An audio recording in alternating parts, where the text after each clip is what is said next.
मोपाडे तालुका मालेगाव येथील वनजमिनीवरील अतिक्रमणाबाबत वारंवार निवेदन देऊनही दखल न घेतल्याने दिनांक 10/8/2026 पासून अप्पर जिल्हाधिकारी कार्यालयासमोर संतोष रामचंद्र बोरकर, कृष्णा झुलाल बोरकर, सीताराम त्र्यंबक बोरकर, पुंडलिक देमा आयनर यांनी आमरण उपोषण पुकारत 17 बोगस FRA दावे तात्काळ रद्द करा, सन 2007 बोगस 7/12 रद्द करून 7/12 कोरा करा, अतिक्रमण करणाऱ्यावर फौजदारी कारवाई करून अतिक्रमण मुक्त करा, तत्कालीन वनपाल वनसंरक्षक यांच्यावर कारवाई करून निलंबित करा आदी मागण्या त्यांनी केल्या। यांच्या आमरण उपोषणाला आज 5वा दिवस उजाडल्यावरही कुठलीही दखल न घेतल्याने आज स्वातंत्र्य दिनाच्या पूर्वसंध्येला मोपाडा येथील मेंढपाळ आपल्या मेंढ्यासहित सकाळी 10 वाजेपासून बिऱ्हाड आंदोलन कॅम्प रोडवरील वन विभाग कार्यालयासमोर केले। त्यामुळे वाहतूक खोळंबलेली होती। सकाळी 10 ते दुपारी 4 वाजेच्या पुढे देखील कुठलाही तोडगा निघत नसल्यामुळे आंदोलनकर्ते संतप्त झाले। ते आणि त्यांच्या मेंढ्या या देखील सकाळपासून उपाशीच होत्या। बरेच अधिकारी देखील उपाशी अवस्थेत आंदोलन हाताळत होते। या आंदोलनाला आम्ही मालेगावकर विधायक संघर्ष समिती, उबाटा शिवसेना गट, राष्ट्रीय समाज पक्ष आदी सामाजिक व राजकीय संघटनांनी देखील समर्थन देत पाठिंबा दर्शवला होता। या संपूर्ण प्रसंगी या कार्यालयासमोरील या रोडला, या कॅम्प रोडला पोलीस छावणीचे रूप लोकांना बघायला मिळाले। जवळपास सर्वच पोलीस स्टेशनचे प्रभारी अधिकारी येथे उपस्थित होते। स्वतः अप्पर पोलीस अधीक्षक सूरज गुंजाळ यांनी देखील आंदोलनकर्त्यांची भेट घेऊन त्यांचा समज काढण्याचा अथक प्रयत्न करत असताना दिसले। या प्रसंगी पोलिसांचा चोख बंदोबस्त होता। कुठलाही अनुचित प्रकार घडू नये म्हणून अप्पर पोलीस अधीक्षक सूरज गुंजाळ एक चांगली भूमिका निभावताना दिसून आले। नाशिक येथील वन विभागाचे वरिष्ठ अधिकारी उपवनसंरक्षक पूर्व भाग राकेश सेपट, सहाय्यक वनसंरक्षक मालेगावचे शेखर तनपुरे, वन परिक्षेत्र अधिकारी मालेगावच्या श्रीमती गायत्री सोनोने यांच्यासहित महसूल विभागाचे नुकत्यानेच हजर झालेले अप्पर जिल्हाधिकारी हेमांगी पाटील, प्रांत अधिकारी नितीन सदगीर, तहसीलदार विशांत सोलोने आणि स्वतः अप्पर पोलीस अधीक्षक सूरज गुंजाळ आदींनी आंदोलनकर्ते व त्यांचे पुरस्कर्ते यांच्या शिष्टमंडळाशी चर्चा केली। परंतु बऱ्याच वेळेला चर्चा फिसकटताना दिसून आली। चर्चेतून योग्य मार्ग निघावा यासाठी अप्पर जिल्हाधिकारी हेमांगी पाटील तसेच अप्पर पोलीस अधीक्षक सूरज गुंजाळ हे अथक प्रयत्न करताना दिसून आले। या चर्चेत आंदोलनकर्त्यांकडून ज्येष्ठ सामाजिक कार्यकर्ते निखिल पवार, मेंढपाळ विकास समितीच्या शारदाताई पांढरे, शेखर पगार, सीताराम बोरकर आदींनी सहभाग घेतला। सरते शेवटी संध्याकाळी 5 वाजेच्या दरम्यान आंदोलनकर्त्यांना काही अंशी यश मिळाले आणि त्यांना उपवनसंरक्षक राकेश शेपट यांनी जिल्हास्तरीय वन हक्क समिती यांच्याकडून अपात्र दावेदाराची मागणी करण्यात येईल व सदर यादी प्राप्त झाल्यानंतर पुढील 7 दिवसात कायदेशीर नोटीस बजावून अतिक्रमण निष्कासनाबाबत कार्यवाही करण्यात येईल। तसेच तत्कालीन वनपाल व वनसंरक्षक यांच्यावर चौकशीला अधीन राहून निलंबनाची कारवाई करण्यात येत आहे असे लेखी आश्वासन दिल्यामुळे सरते शेवटी उपोषण मागे घेण्यात आले आणि सगळ्यांनी एक सुटकेदायक निश्वास सोडला। कसे झाले हे आंदोलन, कोण कोण काय बोलले यावेळी बघूया सविस्तर फक्त प्रबंधभूमीवर। प्रबंधभूमी महाराष्ट्र न्यूजसाठी महाराष्ट्र न्यूज इंचार्ज हरीश मारू। 4 वेळा आपली चर्चा झाली या सगळ्या विषयावर। जर 4 वेळा तुमच्याशी चर्चा होऊ शकते तर एक DCF ऑफिसर हा या आंदोलकांची उपोषण करते फोनवर सुद्धा बोलू शकत नाही। कसं आहे, ठीक आहे, आलेले आहे कोपऱ्यात जागा ते आम्ही सांगतो, आपण काय करू, आम्ही घोषणा सुद्धा देत नाही। आपले जेवढे आंदोलन करते आहेत त्यांना आतमध्ये बसू त्यांना सांगितलं। हो, तुम्ही परवानगी द्या सर आणि तुम्ही सांगाल ना साहेब, तुम्ही जर सांगितलं 24 तास इथे एका जागेवर बसून राहायचं, उठणार सुद्धा नाही। आपण तसं करू, चला डेलिगेशनचा एक मला चला तोवर मी काय मी शारदाताई पांढरे, राज्यपाल नियुक्ती मेंढपाळ विकास समिती सदस्य। आज मालेगाव येथे मालेगाव तालुक्यातील मोहपाडा गावातील माझे मेंढपाळ बांधव आहे, धनगर समाज आहे, त्यांची बेकायदेशीर जमिनीवर अतिक्रमण करण्यात आलेलं आहे आणि ते अतिक्रमण हटवण्यासाठी आज संतोष बोरकर आणि त्याची टीम आज उपोषणाला बसून 5 दिवस झाले। प्रशासनाला कोणतीच दखल घेतली नाही. आज त्यामुळे आज इथं बिऱ्हाड मोर्चा वन विभागाच्या समोर काढण्यात आलेला आहे. आज सकाळपासून इथं माझ्या मेंढपाळ भगिनी बंधू आणि मुख्य जनावर मेंढ्या सकाळपासून बसलेले आहे. आतापर्यंत त्यांची कोणीच काही दखल घेतलेली नाही आणि जोपर्यंत यांना न्याय मिळत नाही आणि तो अतिक्रमण हटवत नाही तोपर्यंत हे मोर्चा माघारी आम्ही घेणार नाही. आणि जर आम्हाला न्याय मिळाला नाही यापेक्षा अतिशय तीव्र आंदोलन छेडण्यात येईल. आता ॲडिशनल एस पी गुलजार साहेब आपल्याशी त्यांनी आता वार्तालाप त्यांनी सांगितलं आहे आम्हाला की आता सगळ्यांशी मिळून आम्ही चर्चा करतो, तुम्ही एक बैठक घेऊ म्हणून आणि त्याच्या मीटिंग घेऊ. मीटिंगमध्ये काय चर्चा होईल ते आता समजेल आपल्याला. ते आम्हाला काय आश्वासन देते ते बघूया. पण आम्हाला आता आश्वासन नको आहे, आम्हाला न्याय हवा आहे. कसं न्याय हवा आहे म्हणजे आता ते अतिक्रमण इतक्या दिवसाचं ते नुसतं लेखी देतात, त्यांना येतात ते निवेदन देतात, यांच्यावर अन्याय होतं. ते बिचारे त्यांच्यावर आतापर्यंत कोणी वालीच नव्हतं. त्यामुळे आता ते जोपर्यंत अतिक्रमण हटवत नाही यांच्या ज्या मागण्या आहेत मेंढपाळांच्या त्या मागण्या पूर्ण होत नाही तोपर्यंत हे आंदोलन असं चालू राहणार.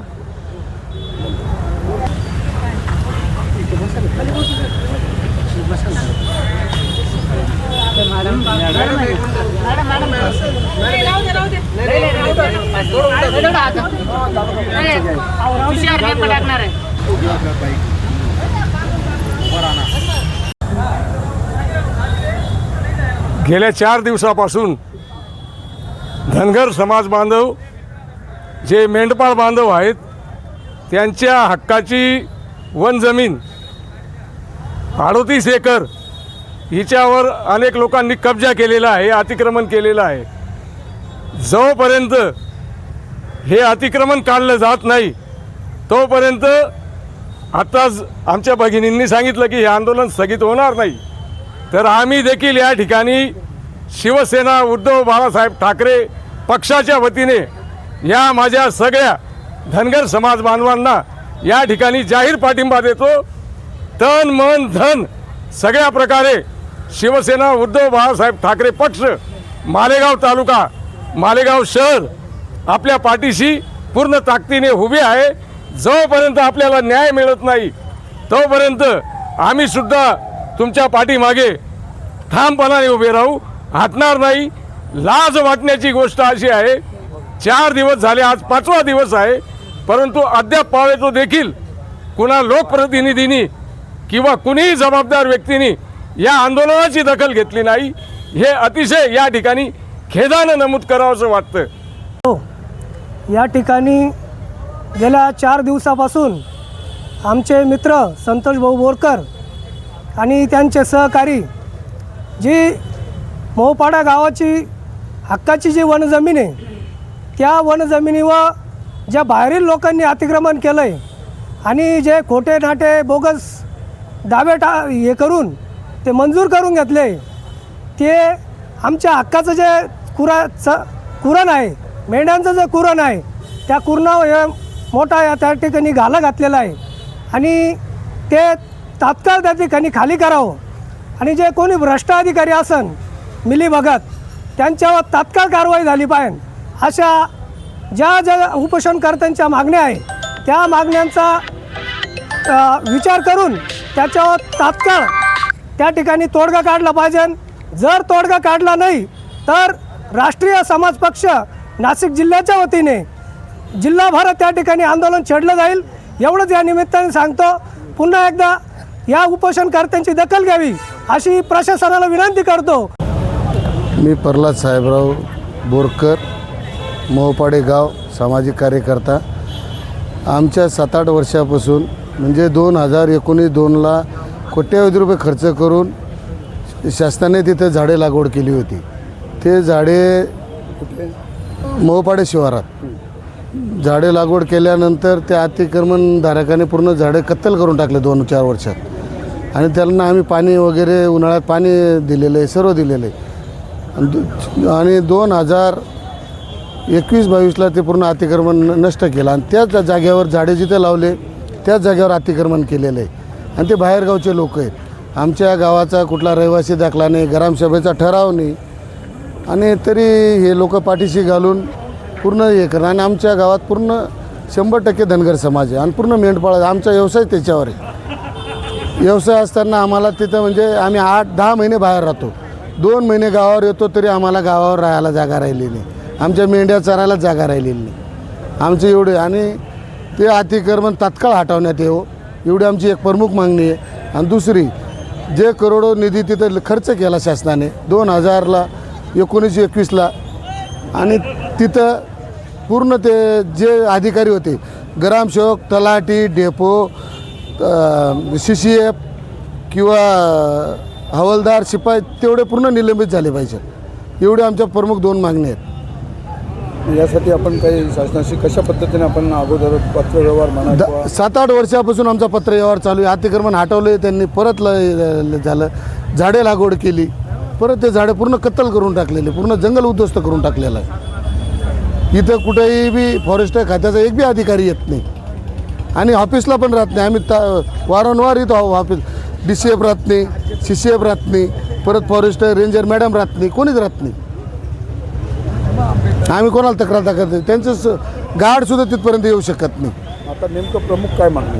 प्रमुख मागणी आमचं जेवढं अतिक्रमण आहे मोहपाड्या शिवारात तेवढं पूर्ण हटवण्यात येऊ आणि मेंढ्या चरायला आम्हाला जागा नाही. काय म्हणतो अधिकारी? ते काहीच करत नाही, सहकार्यच करू नाही राहील. त्यांची सहकार्याची भावना पण नाही. आता पुढे तुमची काय भूमिका असेल? आमचे 4-5 बांधव उपोषणाला बसलेले आहेत. आज 5वा दिवस आहे. त्यांची 2 जणांची एकदम तब्येत खालवलेली आहे. याला काय झालं तर फॉरेस्ट खाते जबाबदार राहील. कोणती प्रोसेस झाली गेल्या महिन्याभरापूर्वी यांनी आम्हाला उपोषण नोटीस दिली. आम्हाला उपोषण नोटीस नंतर 5 दिवसापूर्वीपासून संतोष बोरकर आणि इतर 3 जण आहेत. ते 4 जण त्या ठिकाणी आम्हाला उपोषण करत आहेत आपल्या कार्यालयासमोर ॲडिशनल कलेक्टर समोर. त्या आंदोलनानंतर त्याची दखल योग्य प्रकारे न घेतल्यामुळे किंवा त्याला योग्य तो न्याय न मिळाल्यामुळे आज कुठेतरी हा विधान मोर्चा आलेला आहे. या विधान मोर्चाच्या प्रमुख 3 मागण्या आहेत. या 3 मागण्या अशा आहेत की जे पात्र अपात्रतेचे जे 5 जणांचा पात्रतेच्या संदर्भातला विषय आहे आणि उर्वरित अपात्र ठरवले गेलेले आहेत पण त्यांच्यावर कारवाई झालेली नाही अजूनपर्यंत अतिक्रमण निष्कासित करण्याची.